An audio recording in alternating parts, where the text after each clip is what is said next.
Kembalinya Sang Raja. Bab 25. Mendengar teriakan dingin itu, Su Chen sedikit mengernyit, seolah dia tidak menyangka ada orang lain di sana. Song, Tuan Song, Anda akhirnya sampai di sini, datang dan bantu saya. Mendengar suara Song Jingshan, ekspresi Zhou Ning langsung menjadi terkejut. Suara, wus. Saya melihat seorang lelaki tua berkemeja putih bergegas masuk dari luar. Gelombang udara naik ke langit, dengan paksa menjatuhkan Viper dan yang lainnya. Tuan Song, geng Viper telah memberontak. Silakan ambil tindakan dan bunuh mereka semua. Saat itu, properti grup Lin akan menjadi milik keluarga Song Anda. Bersembunyi di balik Song Jingshan, Zhou Ning berkata dengan gemetar. Dasar orang tua sialan, aku, Viper, sedang bertugas. Sebaiknya kau keluar dari sini, atau aku akan menembakmu. Kamu bodoh, kamu berani melakukan sesuatu yang salah ketika kamu melihatku, kamu mencari kematian. Kata Song Jingshan sambil mengelus jenggotnya. Sialan. Kamu orang tua, beraninya kamu berbicara seperti itu kepada bosku. Aku akan mengirimmu menemui dewa hari ini. Orang bodoh. Begitu dia selesai berbicara, Song Jingshan menggerakkan tubuhnya dan bergegas ke sisi pasukan Viper. Dengan dorongan tiba-tiba dari tangannya yang besar, lehernya patah. Ini. Tindakan Song Jingshan mengejutkan Viper dan yang lainnya. Metode pembunuhan ini terlalu kuat. Melihat Song Jingshan lebih unggul, Zhou Ning tertawa percaya diri. Su Chen, Viper, kamu tidak menyangka Tuan Song memiliki kekuatan seperti itu. Sudah kubilang, hari ini adalah hari kematianmu. Bos, apa yang harus kita lakukan sekarang? Orang tua ini menggunakan Kung Fu Tiongkok. Kita bukan tandingannya. Tidak, meskipun dia tahu Kung Fu Tiongkok, lalu kenapa? Saya tidak percaya dia bisa lebih kuat dari senjata yang kita miliki. Haha, aku generasi ke-26 keturunan Gunung Udang. Dengan kekuatanku, menurutmu aku akan memberimu kesempatan untuk menembak. Apa? Sebelum Viper dan yang lainnya sempat bereaksi, mereka melihat Song Jingshan bergegas mendekat, secepat angin, dan mustahil untuk melihat gerakannya dengan jelas. Ya, kamu pikir aku hanya orang yang hidup. Meski pertarungan jarak dekat, aku tidak takut. Namun, sebelum Viper bisa menyelesaikan kata-katanya, Song Jingshan bergegas mendekat dan langsung meninjunya dengan pernyataan yang meremehkan. Ah! Jeritan datang, seteguk darah muncrat, dan tubuh ular berbisa itu terbang mundur, menatap Song Jingshan dengan ekspresi ngeri. Kamu, kenapa kamu begitu cepat? Ular berbisa itu dirobohkan, dan tak seorang pun di ruangan itu berani bergerak. Kekuatan Song Jingshan membuatnya takut dan dia tidak berani bertindak gegabah. Viper, sejujurnya, saya meminta Tuan Song datang ke sini hanya untuk mencegah Anda melakukan ini. Bagaimana kalau, ketika Anda melihat Tuan Song, Anda harus tahu apa ketakutannya kali ini? Tertawa. Wajah Viper pucat dan sangat jelek. Saat saya di luar negeri, saya mendengar tentang kengerian Kung Fu Tiongkok. Saya tidak menyangka akan menemukannya hari ini. Haha, Viper, jika kamu melakukan sesuatu untukku dengan patuh, kamu tidak akan memiliki banyak hal untuk dilakukan, dan kamu bisa mendapatkan hadiah yang bagus. Tapi sekarang, kamu sendiri yang mencari kematian, dan kamu benar-benar mengabaikanmu.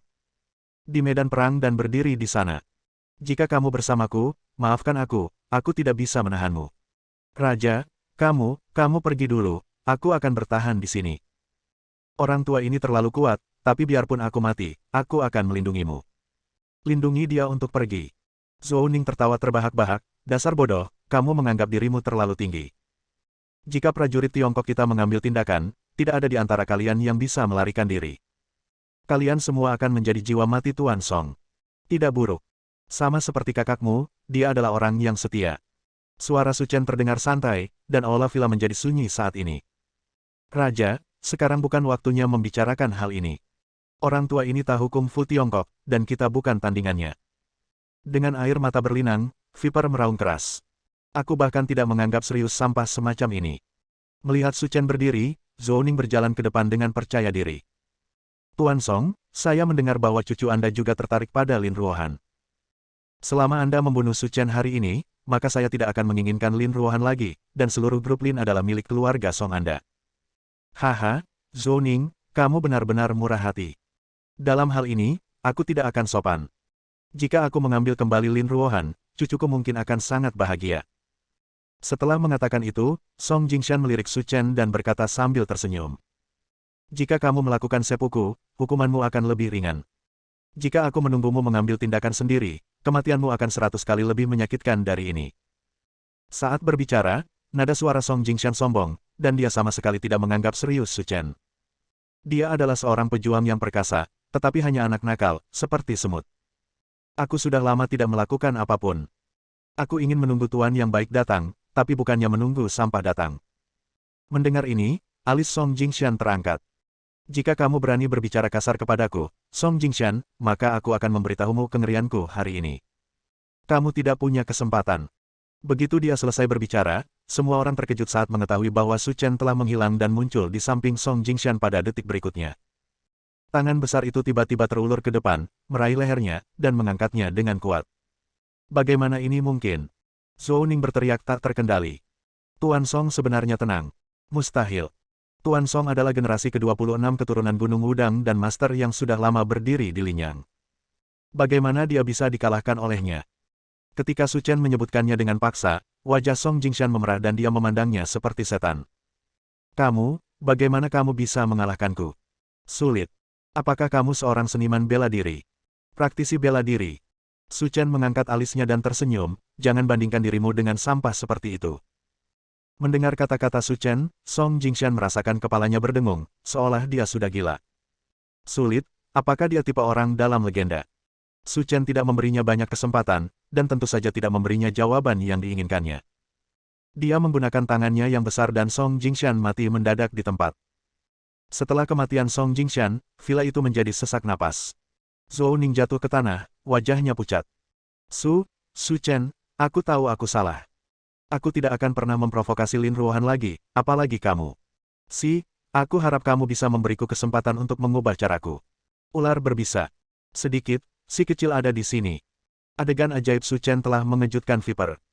Ada rumor di luar bahwa dia adalah orang pertama dalam ribuan tahun yang dengan berani menjelajah kota suci dan bertahan hidup. Singkirkan dia. Ini hampir fajar. Aku tidak ingin dia melihat matahari besok. Bab 26. Zhou Ning dibuang oleh Viper, dan tubuh Song Jingshan juga dibuang, dan kedamaian kembali ke Haitang Villa. Su Chen, apakah kamu belum tidur? Ketika dia keluar, dia melihat Su Chen, berpakaian lengkap, duduk di sofa, yang membuat Lin Ruohan bingung. Saya sedang menunggu mereka datang, jadi saya tidak tidur. Menunggu. Lin Ruohan tertegun sejenak, bagaimana kamu tahu Zhou Ning dan yang lainnya akan datang? Pada siang hari, mereka datang ke Haitang Villa. Jelas target mereka adalah Anda, tetapi kemunculan saya mengganggu rencana mereka dan mereka melepaskan 2 tembakan secara acak. Jadi, ini membuat Zhou Ning salah mengira bahwa saya sudah mati. Namun, target mereka adalah kamu, dan mereka tidak akan menyerah sebelum berhasil, dan mereka pasti akan datang untuk menangkapmu malam ini. Mendengar kata-kata Su Chen, mata Lin Ruohan membelalak. Kamu bahkan bisa memikirkan semua ini. Ini normal. Tidak perlu ribut. Lin Ruohan merasa gemetar karena kemampuan penalaran logisnya terlalu kuat. Tiba-tiba, Lin Ruohan tiba-tiba teringat akan apa yang sering dikatakan ayahnya kepadanya. Orang bijak yang lahir di dunia, orang kuat di dunia, orang biasa dan sederhana. Dan pria di depanku melakukan semuanya. Yang disebut kuat tidak lebih dari ini. Keesokan paginya, setelah makan sebentar, Su Chen hendak keluar ketika dia melihat Lin Ruohan berjalan turun dari lantai 2. Mengenakan rok ketat berwarna biru muda, dia memamerkan sosok sempurnanya dengan cara yang indah dan anggun, menunjukkan kelembutan dan keanggunannya. Setelah turun, Lin Ruohan mengambil sepatu hak tinggi yang diletakkan di pintu dan bertanya sambil memakainya. Apakah kamu perlu mengirimkannya kepadamu? Tidak.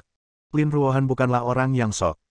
Setelah mengobrol singkat dengan Su Chen, dia pergi bekerja, dan Su Chen juga pergi ke sekolah. Yurou, apa yang kamu lihat? Melihat Lu Yurou berdiri di depan pintu melihat sekeliling, Jiang Xiaohui bertanya. Sudah hampir waktunya masuk kelas. Coba saya lihat apakah Su Chen sudah tiba. Su Chen. Jiang Xiaohui mencibir, Yurou, berhentilah membaca. Su Chen tidak hanya mengalahkan Wu Yuanhong, tetapi juga dekan siswa. Kamu juga tahu hubungan antara Zhu Jianan dan kepala sekolah. Apakah menurutmu dia masih bisa bersekolah?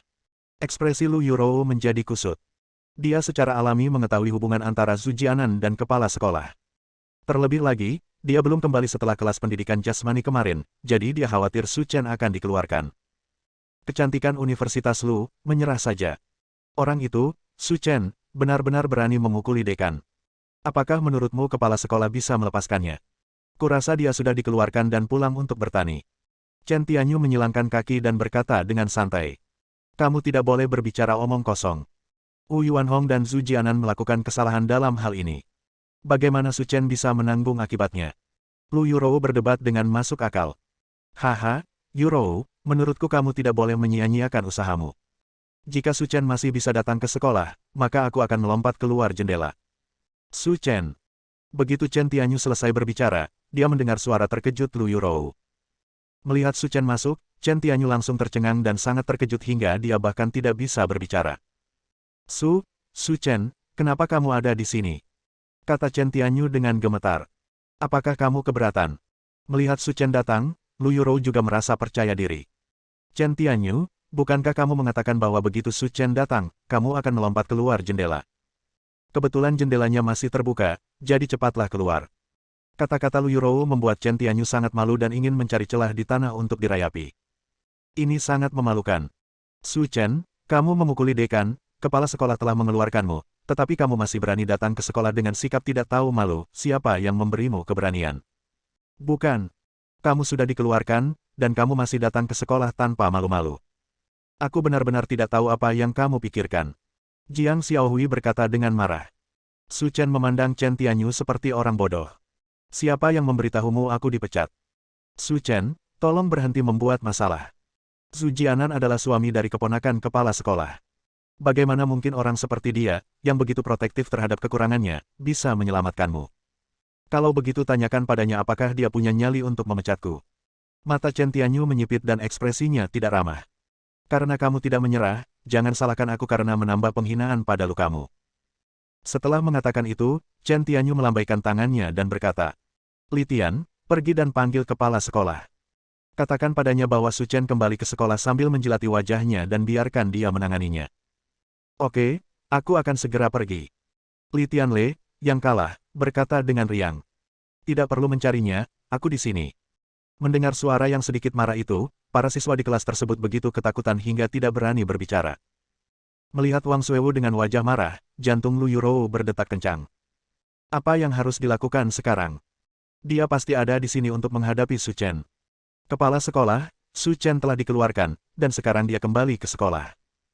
Apakah Anda harus meminta keamanan untuk mengusirnya? Ini pertama kalinya saya melihat orang yang begitu tidak tahu malu. Dia bahkan berani datang ke sekolah setelah diusir. Apa yang dikatakan Chen Tianyu masuk akal. Su Chen memiliki kecenderungan kekerasan. Menjadi teman sekelas dengannya membuatku merasa takut. Jiang Xiaohui berkata dengan suara yang kejam. Kalau kamu takut, keluar dari sini. SMA 0. Satu Linyang tidak menerima siswa seperti kamu. Keluar. Jiang Xiaohui tertegun dan berdiri di sana dengan rasa malu, tidak tahu harus berbuat apa. Saya pikir kepala sekolah akan mengeluarkan Su Chen, tetapi tiba-tiba dia memarahi saya. Kepala sekolah, Su Chen mengalahkan Zhu Jianan, bukankah kamu menghadapinya? Karena keluarganya kuat, Chen Tianyu tidak takut pada Wang Suewu. Chen Tianyu, sebaiknya kamu mengubah sikapmu. Aku sudah tahu bahwa kamu diam-diam menyuap Zhu Jianan dalam upaya menjebak teman sekelas Su Chen. Jika kamu masih ingin tetap bersekolah, jujurlah. Ini. Chen Tianyu tertegun di tempat seolah-olah dia ketakutan. Dia bahkan tahu tentang hal seperti itu.